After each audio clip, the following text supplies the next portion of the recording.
자, 내일부터는 우리 청소년부 겨울 캠프가 2박 3일 동안 진행이 된다 말씀드렸는데요. 우리 교회에서는 1년에 2차례씩 청소년 캠프를 진행하게 되는데 이 시간이 정말 우리 아이들에게는 너무나도 소중한 시간이라고 저는 생각을 합니다.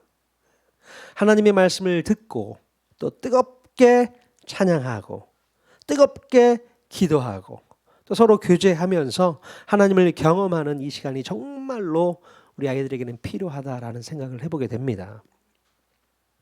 제 경우에도 보면 교회에서 진행하는 수련회를 통해서요, 그때그때 믿음과 신앙이 업그레이드 성장하는 것을 볼 수 있습니다.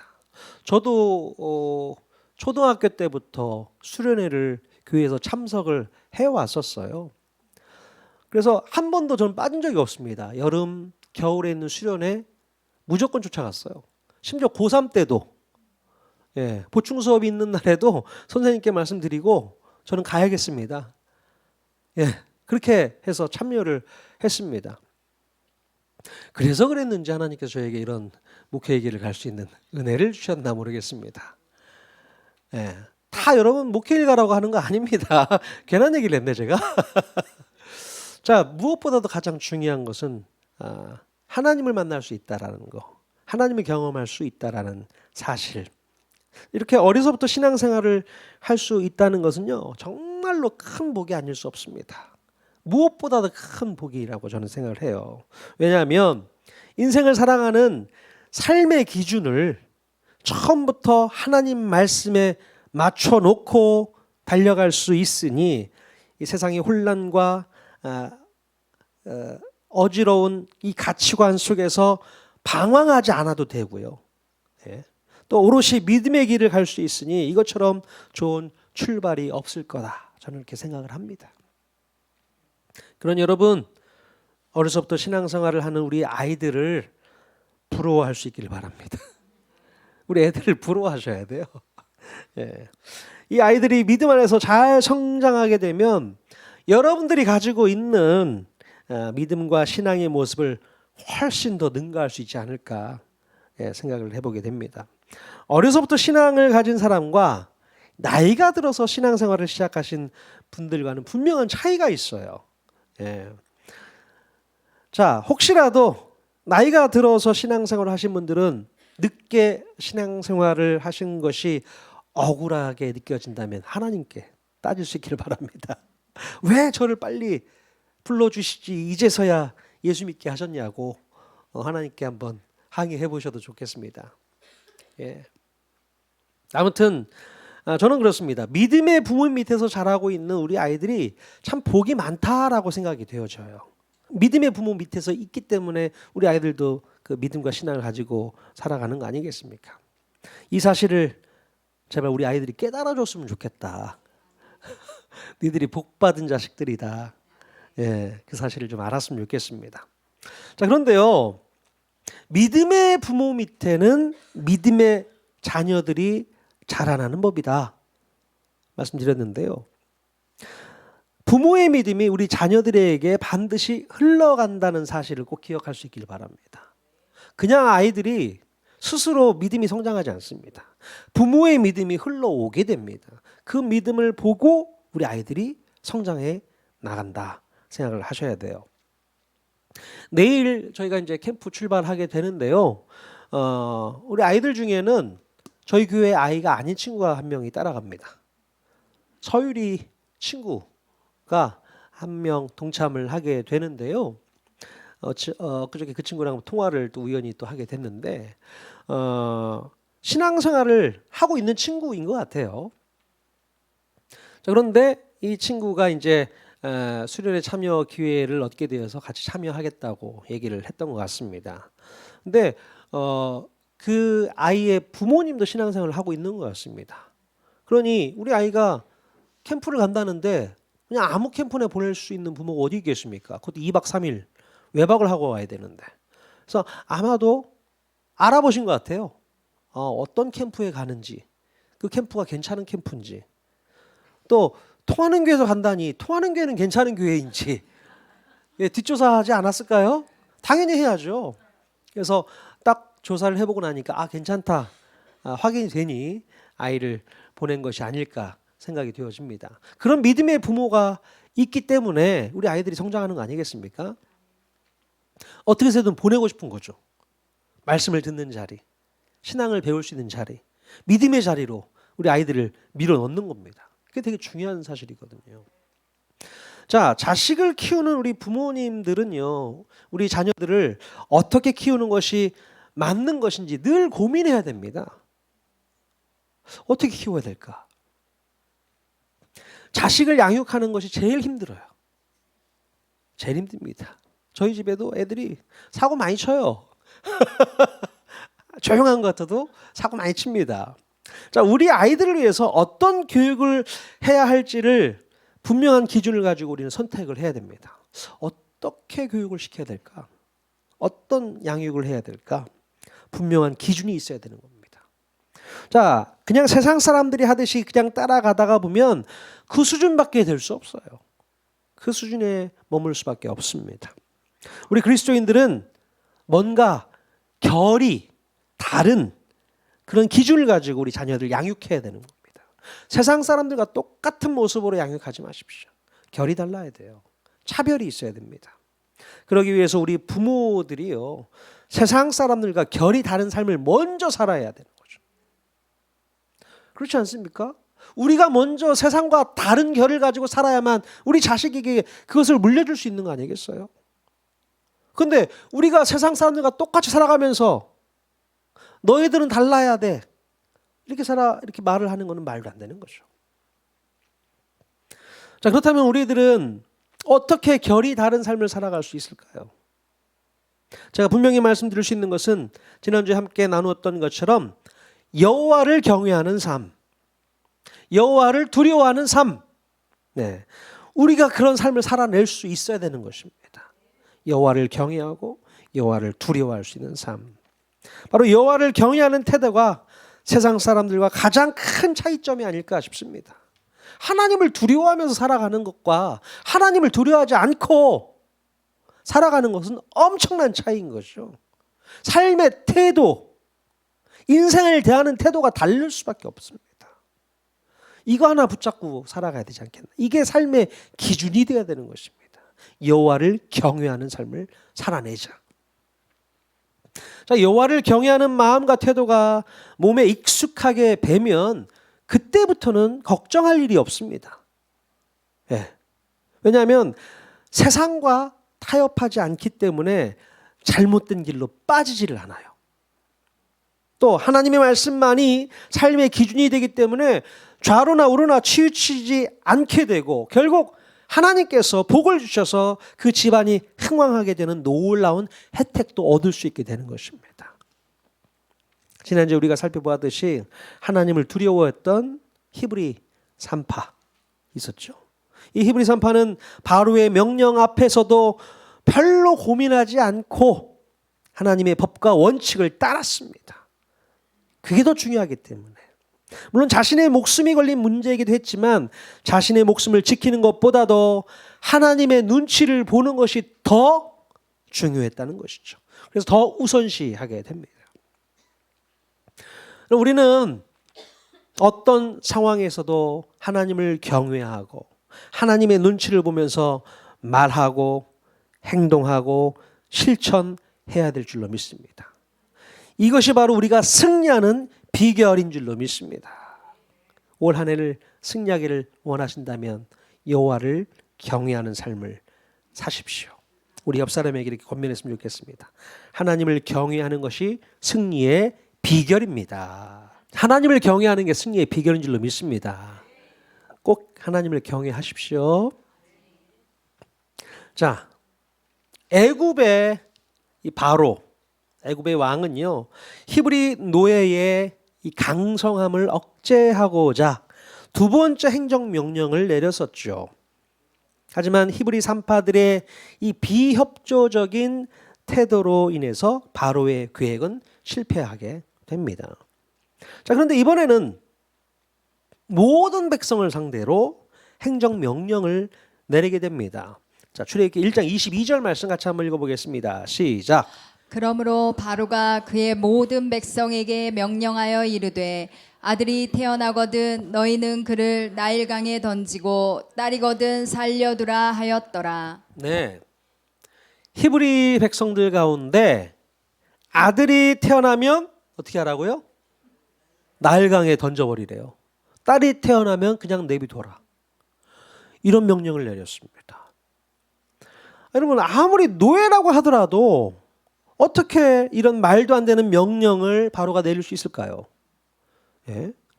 애굽의 바로는 원래 처음에는 아주 은밀하고 조용하게 진행하려고 했었지만 더 이상은 안 되겠다 싶었는지 이제는 아주 공식적으로 대놓고 아들들을 죽여라 라고 얘기하는 겁니다.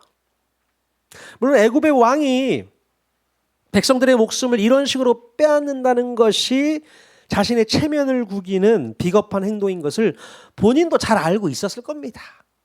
예? 속 보이잖아요. 뭐 하려고 하는지 속이 다 보이잖아요. 하지만 이 반국가 세력인 히브리 노예들이 언제 어느 때 미쳐 날뛸지 모르니 하루빨리 안정화를 시켜야 한다는 일념으로 이런 불법 명령을 내리게 된 것입니다. 물론 바로 왕의 주변에는 자신의 의견을 찬성해주고 지지해주는 애굽의 토착 백성들이 든든하게 버텨주고 있으니 히브리 민족의 어떠한 저항이 있다 하더라도 힘을 낼 수 있지 않았을까 싶어요. 어쩌면 애굽 왕의 이런 행정명령은 애굽 백성들이 생각해 볼 때에 자기 나라를 위해서 꼭 필요한 조치라고 생각했을지 모르겠습니다. 애굽 백성들은 그렇게 생각했다는 거예요. 정말로 저 근본도 없는 히브리 민족이 세력을 확장해서 이 나라를 통째로 집어삼키기라도 한다면 절대로 안 될 일이기 때문에 애굽의 백성들은 바로의 행정명령을 은근히 환영하지 않았을까 싶습니다. 비록 아무런 죄 없는 남자 아이들이 수없이 죽어나간다 하더라도 이 바로의 명령을 지지하면서 이 불법한 행정명령을 정당화하고 또 명분화하는 데 힘을 보태지 않았을까 싶어요. 자, 이런 상황에서 오늘 본문 말씀에서는 시대를 잘못 태어난 한 아이가 소개됩니다. 자, 오늘 본문 1절에 보니까 레위 지파 중에 한 사람이 레위 지파 여인과 결혼을 하게 되죠. 자, 이들이 누구인가? 출애굽기 6장 20절에 기록되어 있습니다. 같이 한번 읽어보겠습니다. 시작. 아므람은 그들의 아버지의 누이 요게벳을 아내로 맞이하였고 그는 아론과 모세를 낳았으며 아므람의 나이는 137세였으며 네. 자, 이스라엘의 12지파 가운데 레위 지파에 속해 있던 아므람이라는 사람이 요게벳을 아내로 맞아서 자녀를 낳게 됩니다. 그 자녀들의 이름이 누구 있어요? 아론과 모세, 그리고 딸도 한 명 있습니다. 미리암이라는 딸이 있어요. 아마도 이 바로의 세 번째 명령이 내려졌을 때에 태어난 아들이 바로 모세였을 것입니다. 바로 3년 터울이었던 형 누굽니까? 아론이 태어났을 때에는 아마도 제가 생각해 볼 때 히브리 산파의 보호로 아론이 태어날 수 있지 않았을까 싶었습니다. 그때는 두 번째 행정명령이 있었을 거예요. 히브리 산파를 통해서 아들 낳으면 몰래 죽여. 그때 아론도 태어났을 겁니다. 근데 히브리 산파의 도움으로 아론도 살려내지 않았을까 생각이 드는 거죠. 자, 그런데요, 이번에 공식적으로 발표된 바로 왕의 명령은 남자아이들이 태어나면 무조건 나일강으로 던져야 했던 것입니다. 바로 이런 시대에 태어난 아들이 바로 모세였던 것입니다. 모세의 부모는 아이를 임신했을 때에 임신 사실을 아무도 모르게 숨겼을 것 같아요.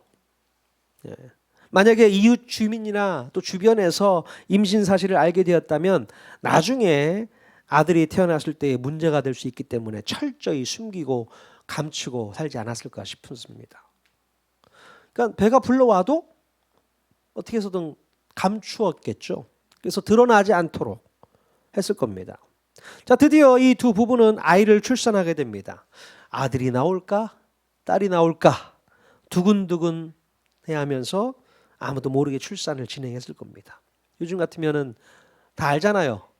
이미 알잖아요. 아들인지 딸인지 예상이 되는데 이때는 뭐 그런 게 전혀 없었으니까 태어나 봐야 하는 거 아니겠어요? 자, 출애굽기 2장 2절 말씀 같이 한번 읽어보겠습니다. 시작. 그 여자가 임신하여 아들을 낳으니 그가 잘생긴 것을 보고 3달 동안 그를 숨겼으나. 네. 자, 낳고 보니 아들인가 딸인가?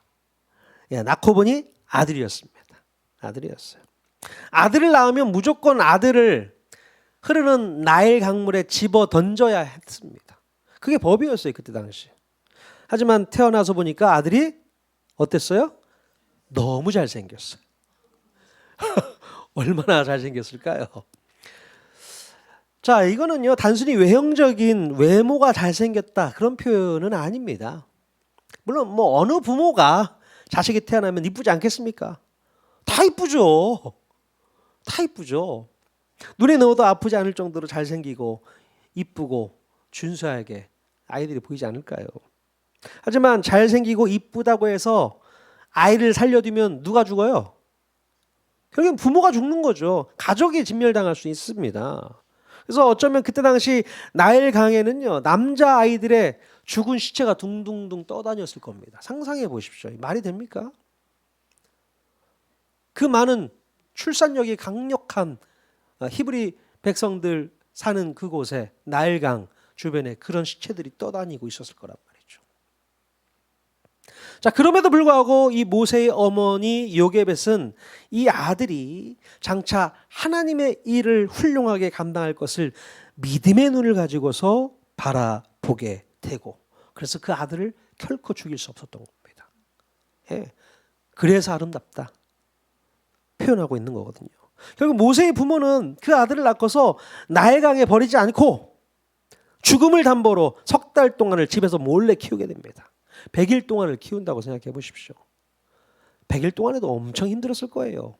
울음소리가 또 뭐 엄청나잖아요. 자, 그냥 아이가 잘생겨서 데리고 있었던 것이 아니라 그 아이를 통해 하나님의 뜻을 발견할 수 있었기 때문에 목숨 걸고 지켰던 거예요. 자, 히브리서에 바로 모세가 태어났을 때의 장면이 또 나옵니다. 같이 한번 11장 23절 같이 읽겠습니다. 시작. 믿음으로 모세가 났을 때에 그 부모가 아름다운 아이임을 보고 3달 동안 숨겨 왕의 명령을 무서워하지 아니하였으며. 자, 이 부모는 아이의 그 아름다움을 보게 되었다고 하는데요. 이 아이에게서 함부로 해할 수 없는 그 아름다움을 발견한 이 부모는 바로의 명령을 무서워하지 않는 믿음을 갖게 됩니다. 믿음으로라고 하고 있지 않습니까? 이 믿음은 그냥 생기는 믿음이 아니라 하나님께서 주신 믿음이었을 거예요. 하나님이 주신 믿음이었습니다. 그래서 모세의 부모는 최선을 다해서 최대한 감출 수 있을 때까지 몰래 키우게 되는 거죠. 잡히면 끝장이야. 그래도 아니, 믿음으로 키우는 겁니다. 할 수 있는 데까지. 그럼 만약에 이 사실이 애굽 사람들에게 알려지기라도 한다면 이 아들은 물론 이것을 빌미로 또 아론까지도 잡아다가 죽일 수 있지 않겠습니까? 거기에 혈안되어 있는 사람들이기 때문에 이런 엄청난 위험을 무릅쓰고서 모세의 부모는 3달 동안 아들을 지켜주게 됩니다. 정말로 쉽지 않은 결정이었을 것이고 가슴 졸이는 그런 시간들이었을 거예요. 여러분, 우리가 우리의 자녀들을 볼 때에 믿음의 눈을 가지고서 바라볼 수 있어야 된다고 생각합니다. 이 모세의 부모가 그랬던 것처럼 그의 아름다움을 볼 수 있어야 된다. 믿음의 눈을 통해서 바라보면 아름다움이 보이거든요. 우리 부모도 자식들을 바라볼 때 그 아름다움을 볼 수 있는 믿음이 있어야 되는 것이죠. 하나님께서 이 아이들을 통해서 이루고자 하시는 놀라운 꿈과 비전을 볼 수 있어야 될 줄로 믿습니다. 아까 처음에 말씀드렸던 것처럼 믿음의 부모가 바로 믿음의 자녀를 만든다고 말씀드렸잖아요. 우리가 자녀를 키울 때에 죽음을 무릅쓰고서라도 우리 아이들을 이 험한 세상에서 반드시 지켜내겠다라는 믿음으로 키워셔야 돼요. 예. 그런 마음을 가지고 있는 분들은 자녀들을 귀찮게 여기지 않습니다. 예. 부담으로 여기지 않아요. 오로지 목숨 걸고 지켜야 된다라는 생각밖에 없는 것입니다. 그렇지 않겠습니까? 요즘에는 자녀들을 대하는 부모의 태도가 많이 달라졌어요. 그냥 귀찮은 존재라고 생각할 수가 있어요. 그러나 여러분, 우리는 하나님께서 이 땅에 태어나게 하신 우리 자녀들, 그들을 통해서 역사하실 하나님을 바라볼 수 있어야 되고요. 그들을 통해서 이루실 주님의 놀라운 뜻을 우리가 먼저 볼 수 있어야 됩니다. 그 믿음의 눈을 바라보면서 우리 아이들을 바라볼 수 있어야 되는 거죠. 야, 우리 아들은 잘생겼어. 그게 중요한 게 아니라 그 속에 담겨 있는 하나님의 놀라운 비전과 꿈을 볼 수 있는 그런 신미함이 있어야 될 거죠. 자, 하지만 태어난 지 석 달이 지나게 되자 더 이상 아이를 감출 수는 없게 됩니다. 목소리가 더 커졌겠죠. 예. 아이의 울음소리도 더 커지게 되고 자칫하면 발각될 위험에 처해지게 됩니다. 그래서 결국 마지막 결단을 하고서 아이를 떠나 보내야 됐습니다. 출애굽기 2장 3절 말씀 같이 읽겠습니다. 시작. 더 숨길 수 없게 되매 그를 위하여 갈대 상자를 가져다가 역청과 나무진을 칠하고 아기를 거기 담아 나일 강가 갈대 사이에 두고. 자, 갈대로 만든 상자를 가져다가 물이 새지 않도록 역청과 나무 진을 칠하고 아기를 태워서 나일 강으로 흘려 보내게 됩니다. 자, 모세의 부모인 이 아므람과 요게벳은 모세를 살리기 위해서 떠나보낸 거예요.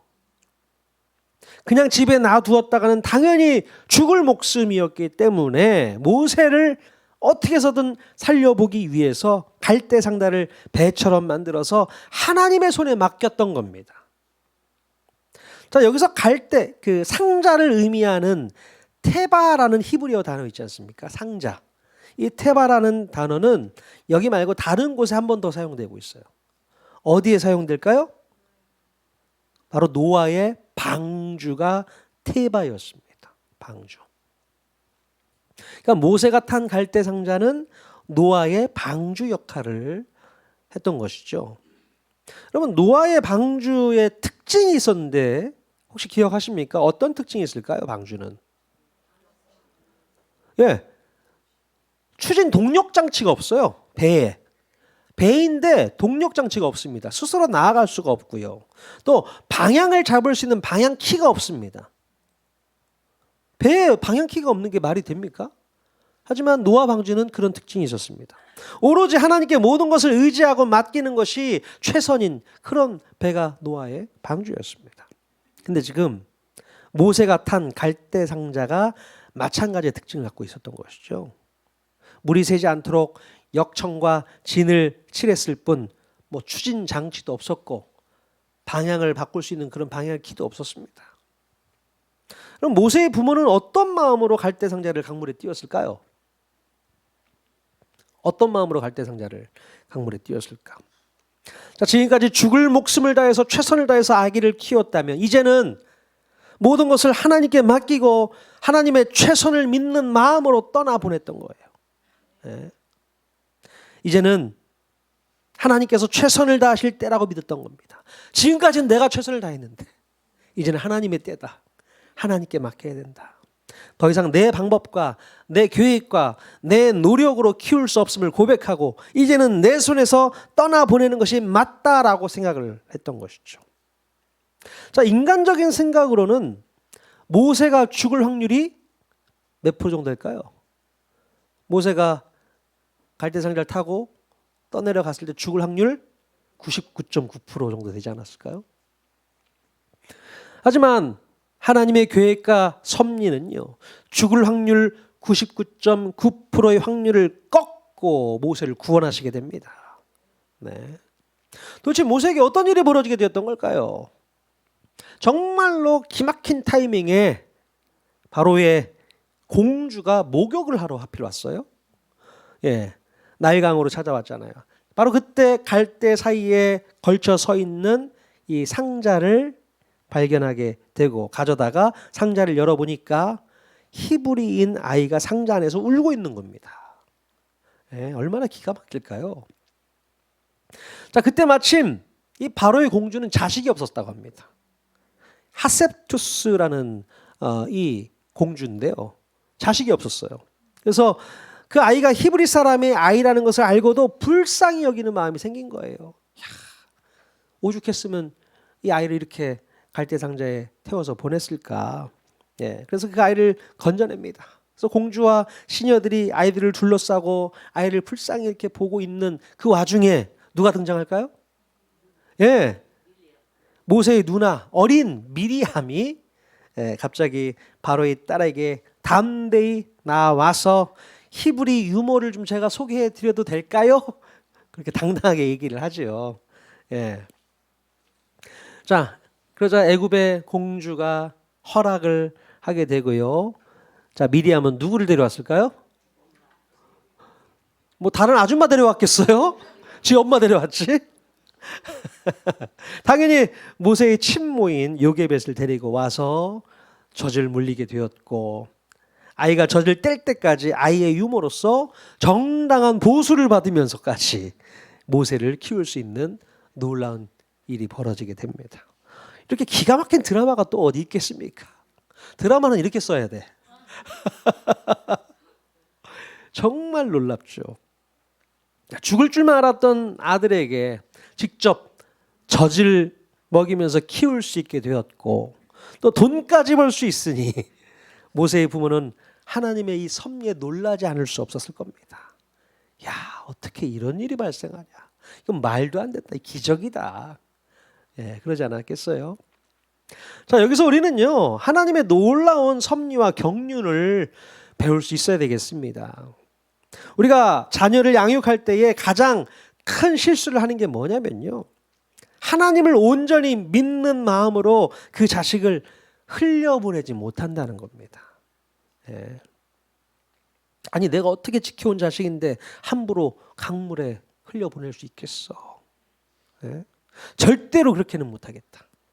그렇게 고집하면서 끝까지 끌어안고 있는 게 문제라는 거예요. 그 자식을 내가 끌어안고 있어야 되는 거죠. 내 품에서 떠나게 되면 결국 죽을 것 같고 이 자식이 망할 것 같고 실패할 것 같아서 어떻게 해서든 끝까지 붙잡아두고 내 방식과 내 뜻으로 키우고 싶은 거예요. 그러나 여러분, 이 하나님의 섭리는 절대로 그렇게 내버려 두시지 않는다는 걸 알아야 됩니다. 망하게 내버려 두지 않습니다. 죽게 내버려 두지 않아요. 하나님께서 눈동자같이 안전하게 보호하시고 지켜주신다는 사실을 기억할 수 있기를 바랍니다. 심지어 모세에게 직접 젖을 물리면서 돈까지 벌도록 역사하지 않으셨어요? 이건 상상도 못한 얘기잖아요. 자, 그런데 오히려 내가 붙잡고 있을 때 우리 아이들은 더 큰 위험에 처해질 수 있다는 사실을 기억해야 돼요. 예. 우리가 정말로 하나님을 경외하는 믿음이 있다면 우리의 자녀들도 하나님의 뜻대로 흘려보낼 수 있는 믿음이 있어야 될 줄로 믿습니다. 내 자신이 정말로 하나님을 경외하는 그런 믿음이 있다면 우리 자녀들도 그 믿음을 보고 배울 수 있게 만들어야 되는 것이죠. 그러나 정작 내가 하나님을 경외하고 하나님을 두려워하는 마음이 없다면요, 우리 자식들은 오늘도 세상 가운데서 방황하면서 죽음을 경험해야 될 수밖에 없습니다. 내가 하나님을 경외하지 않으면 우리 자녀들도 하나님을 경외하지 않습니다. 결국 그들에게 남겨진 것은 이 세상 안에서 죽음밖에 없는 거예요. 자, 이제 시간이 흘러서 아이가 젖을 뗄 때가 되었습니다. 젖을 뗄 때가 될 정도면은 한 3년 정도 시간이 흘렀다고 보는데요. 이제 또 요게벳은 모세와 헤어져야 할 시간이 다가오게 됩니다. 출애굽기 2장 10절 같이 읽겠습니다. 시작. 그 아기가 자라매 바로의 딸에게로 데려가니 그가 그의 아들이 되니라. 그가 그의 이름을 모세라 하여 이르되 이는 내가 그를 물에서 건져내었음이라 하였더라. 네. 자, 이제 바로의 딸에게 데려가니 이 바로의 딸이 그 아이를 보고 야, 이 녀석 잘 컸네. 대번 양자로 삼게 됩니다. 처음에 나일 강가에서 보았을 때는 불쌍해서 살려주었지만 이 아이는 이제 자란 모습을 보니까 야, 자식을 삼고 싶은 거예요. 그래서 양자로 삼게 됩니다. 그래서 그 아이의 이름을 뭐라고 지어줘요? 모세라고 지어줍니다. 아마도 그때까지 이 아이의 이름은 모세는 아니었을 것 같습니다. 따로 집에서 불리는 이름이 있었겠죠. 뭐 그 이름은 소개되지 않았지만 아무튼 물에서 건져냈다는 뜻으로 모세라는 이름을 지어주게 됩니다. 그리고 그때부터 모세는 애굽의 왕실로 들어가서 본격적인 제왕 수업을 듣게 되는 것이죠. 자, 모세의 어머니 요게벳이요, 자기 아들을 애굽 왕실로 보내면서 어떤 마음이었을까? 전 그 생각을 또 해보게 돼요. 어떤 마음이 들었을까요? 이 아들을 애굽의 왕실로 양자로 이제 보내게 된다. 물론 마음이 편치는 않았을 것 같습니다. 야, 얘 로또다 로또 이러면서 보냈을까요? 야, 얘는 죽을 때까지 잘 먹고 잘 살겠다. 오히려 그런 마음보다도 마음이 불편했을 거예요. 히브리인의 정체성을 가지고 애굽의 그 이방 문물들을 배우면서 하나님을 잊어버리고 또 이방신을 섬기는 우상 숭배자가 될까 두려웠을 수 있어요. 걱정이 더 앞섰을 수 있습니다. 자, 그러나 요게벳은요, 그것마저도 하나님께 맡기고 뒤돌아서게 됩니다. 하나님을 경외하기 때문에 하나님의 인도하심을 분명히 믿었던 것입니다. 이 자식은 하나님께서 책임져 주실 거야. 자, 그래서 모세는 당당히 자신의 정체성을 지키면서 살아가는 거 아니겠습니까? 충분히 40년을 애굽 왕실에서 살았으면 애굽 사람 되는 거죠. 그렇지 않겠습니까? 인간적인 생각은 그렇습니다. 그래서 이방의 우상 숭배자가 충분히 됐을 확률이 높았을 텐데 하나님께서는 모세를 지키셨다는 것이죠. 예. 여러분, 다니엘과 세 친구도 마찬가지 아니겠습니까? 그 젊은 청소년 시절에 바벨론 제국에 끌려가서 거기서 바벨론의 모든 학식과 문물들을 다 배웠을 때 그들의 가치관이 어떻게 됐겠습니까? 그냥 잠식당할 수밖에 없는 상황이었지만 하나님께서는 그들을 지켜내시잖아요. 우리의 걱정이 그거였거든요. 우리 자식이 잘못되면 어떡하지? 잘못된 교육을 받아서 잘못된 생각이 들어가서 잘못된 행동을 하면 어떻게 할까? 이 학교의 공교육을 믿을 수 있어? 이런 마음의 의심을 가지고 아이들을 대할 때가 많습니다. 그게 참 두려움이죠, 어떻게 보면. 그러나 여러분, 우리들도 바로 이런 믿음을 가지고 우리 자녀들을 키워야 됩니다. 하나님께서 돌보실 거라는 믿음. 내가 하나님 앞에 경외하면 아이들도 하나님을 경외하는 삶을 배우게 되고 어디를 갖다 놔도 하나님을 경외하는 아이들로 성장하게 될 줄로 믿습니다. 그러지 못하면 그게 누가 문제예요? 내가 문제라는 사실이죠. 내가 문제예요. 우리 하나님께서는 우리 자녀들을 분명히 건져내실 줄로 믿습니다. 물에서 건져내셔서 하나님의 자녀로서 성장하고 살아갈 수 있도록 인도해 주실 줄로 믿습니다. 네. 여러분, 정말 그래요. 저는 이 나라도 마찬가지라고 저는 생각을 합니다. 이 나라가 뭐 지금 당장은 망할 것 같고 죽을 것 같고 끝장날 것 같지만 여러분, 하나님을 믿을 수 있길 바랍니다. 하나님을 경외하십시오. 하나님을 경외하면 하나님께서 인도해 주실 줄로 믿습니다. 모세를 갈대상자 태워서 흘려보냈을 때 우리가 할 수 있는 게 아무것도 없어요. 뭘 할 수 있겠습니까? 하나님께 의지하는 밖에 없는 거잖아요. 하나님이 이끄시는 그 부분을 우리가 인정할 수 있어야 됩니다. 내가 아니야. 끝까지 이 자식 내가 키울 거야. 내가 붙잡고 있어야 돼. 내가 노력해야 돼. 더 열심히 노력해야 돼. 붙잡고 있으면 그 아이 죽습니다. 그러나 하나님께 맡기고 흘려보냈더니 하나님께서 놀랍게 역사하셔서 살려내는 걸 보십시오. 우리가 해야 될 것, 이 나라를 위해서 해야 될 것, 기도밖에 없습니다. 하나님을 경외하고 의지하고 기도하는 거. 이 나라의 회복을 위해서 여러분 기도할 수 있기를 바랍니다. 저는 여러분들을 바라볼 때도 자식을 바라보는 심령으로 바라봅니다. 우리 하나님께 기도하면서 여러분들을 하나님께 맡기고 의지할 작정입니다. 물론 제가 열심히 목숨 걸고 여러분을 지키는 것도 해야 되겠지만 하나님께 맡기는 것도 필요하지 않을까 싶어요. 제 뜻과 의지로 여러분들을 주장하려고 하지 않습니다. 하나님께 온전히 맡기고 의지하고 여러분들의 믿음과 신앙이 성장할 수 있도록 뒤에서 최선을 다해 돕도록 하겠습니다. 예. 물에서 하나님께서 건져내 주시지 저와 여러분들을 건져내 주실 줄로 믿습니다. 우리의 자녀들을 이 험악한 세상에서 건져내 주실 줄로 믿습니다. 구원의 역사가 올 한 해 우리 통하는 교회 또 여러분 가정 가운데 온전히 이루어질 수 있기를 주님의 이름으로 간절히 축원드립니다. 아멘.